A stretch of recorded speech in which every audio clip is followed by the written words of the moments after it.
What is going on, guys? Quality XA here today, and today I'm bringing you guys a brand new video on Destiny 2. Now today we're actually going to be giving away the Rockstar emblem code, which will probably be given away nigh on to the end of this month.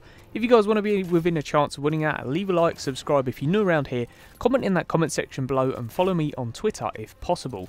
But as always, let's get right into this video. So we're actually going to be discussing some of the brand new leaks what have come out.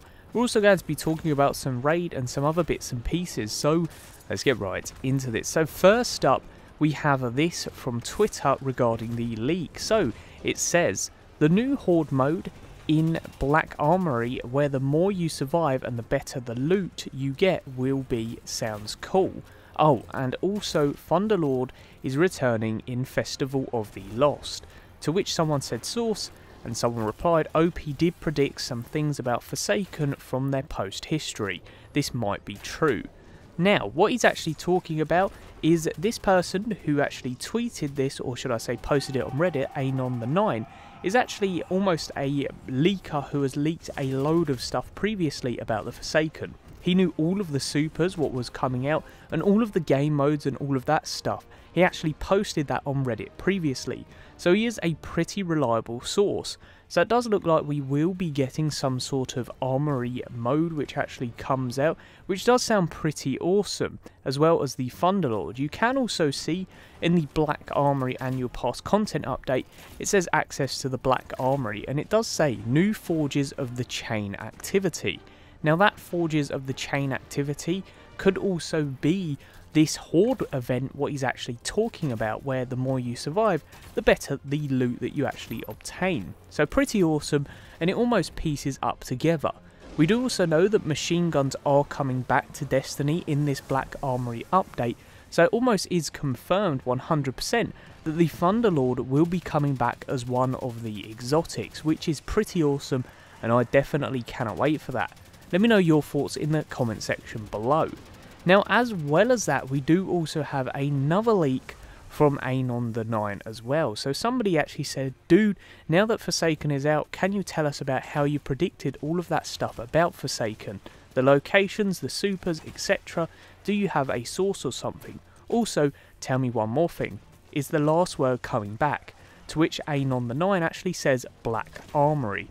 So it does look like the last word, my favourite hand cannon in all of Destiny, is actually returning. It's an absolute crucible monster, and I use that in Trials of the Nine all of the time. Literally, it was a monster. But this also looks forward to the possibility that a load of old exotics could be returning in the Black Armory. For one, we do have the Thunderlord and also the last word, so this could mean that a few old exotics could actually be returning. The fact that it is the Black Armory as well sort of almost shows that they've salvaged some of the weapons we previously had in the old tower, which is the way that I'm going to be speculating this DLC, and I really cannot wait. Let me know your thoughts in that comment section below. Moving on to continue talking about some of the new events, we do have this update from the Armsweek. So as you guys know, the Armsweek was actually going to be an event which actually came out where we could get some of the brand new catalysts for the Prospector, the Hardlight, the Rat King and the Surus Regime. Now recently in the database it does actually say New Ritual Armsweek. Items lists are being updated as the Bungie API is updated. Check back soon. So it does look like Armsweek will come at some point soon.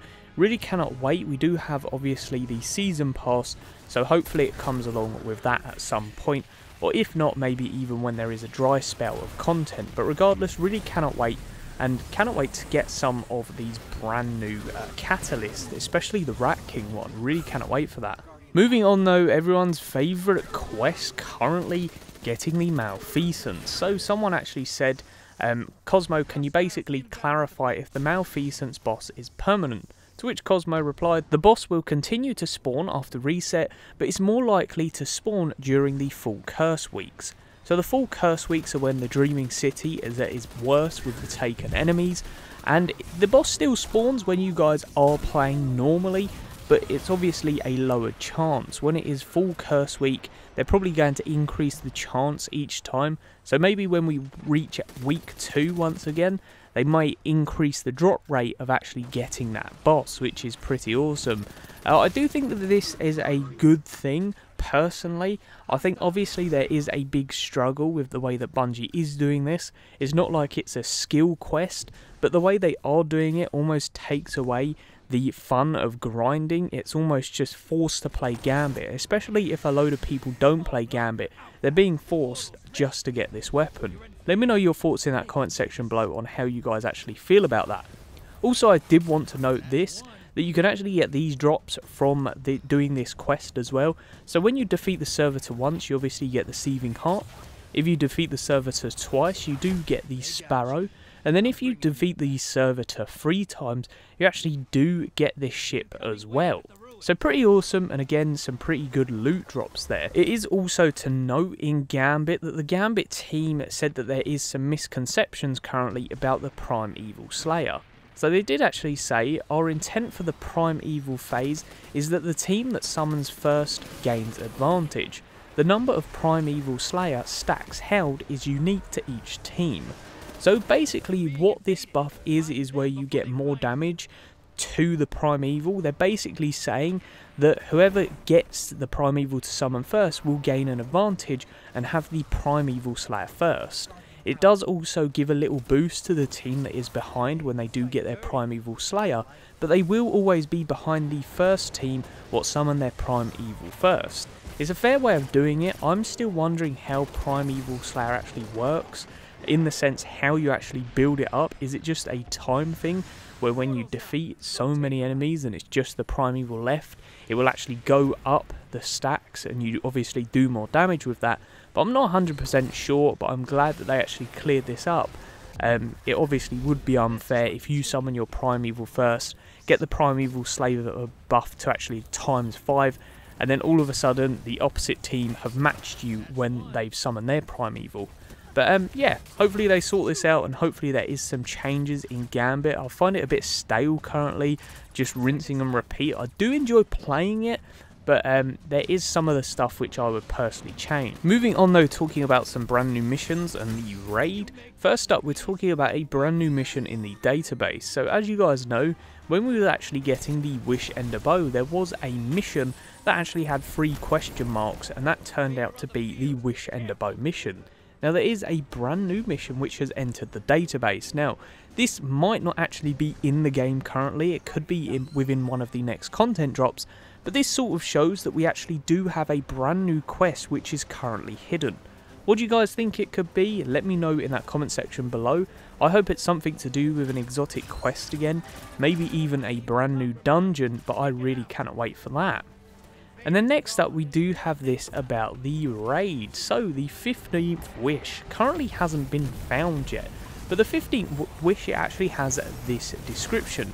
It says, "This one you shall cherish, Riven of 1,000 voices." So what I believe this to be could be the possible drop for the Wishmaker shell. It is also possible that this could be to do with the Prestige raid, but I'd really like your thoughts in that comment section below. But it does look like the 15 wish will actually give you something. It says, "This one you shall cherish," so you'd hope that it is a little gift from Riven, and it's the only wish that is from Riven. So yeah, I'd really like your thoughts in that comment section below. I hope that it is the Ghost Shell, but again, like I say, it could be saved for the Prestige. Talking about the Prestige though, we do have these 2 new keys in the bottom. I do believe one of them is called the Celestial or the Celestar. I'm not too sure what the other one is currently, but these are 2 keys which are still currently in the database, and you can't actually get them. As you guys know, you can get the Ethereal key as well as the Glittering key to open chests at the end of the Last Wish raid, but these 2 currently aren't being dropped. Could be possible that these are actually linked to the Prestige raid again, which I do believe is highly possible, and maybe when you get one of these keys, you get special Prestige loot. Maybe something like a new exotic shell, maybe the Wishmaker shell, or maybe even some other exotics including ships. Let me know your thoughts in that comment section below. And then next up guys, we're actually going to be talking about this from Activision. So they actually said about crossplay. We've had a great experience with crossplay for Hearthstone on other platforms, and we have witnessed how compelling it can be for our community. They did also say there's still lots of work to do on both our side and the platform side to understand whether crossplay might be integrated into other games. So we'll be watching the up and coming test and we'll assess what the potential impact of this feature would be for our players and our games. Would you guys be excited seeing in crossplay in Destiny? I personally would. I think it would be a great step. The only thing that I would be concerned about is PC players. Obviously, with keyboard and mouse, it is just so much better than controller. Don't get me wrong, you get some beast controller players, but as far as PC is concerned, it's like max aim. They're just godlike. You just can't take that away from PC players. They are so good, and I'd love to be as good as that, but I've just never had the opportunity or never bothered to actually play it on PC, but I'd really like to get into it on Destiny. And then last but not least, I did want to talk to you guys about the corrupted egg. Now Stargate 1995 on Reddit is actually having this big discussion, basically showing where every single corrupted egg is.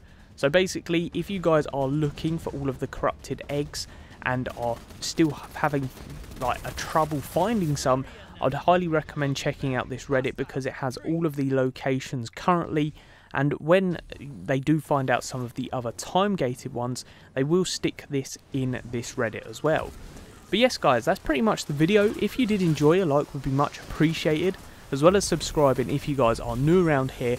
I do hope you enjoyed the video though, and I'll see you guys in the next one. Peace.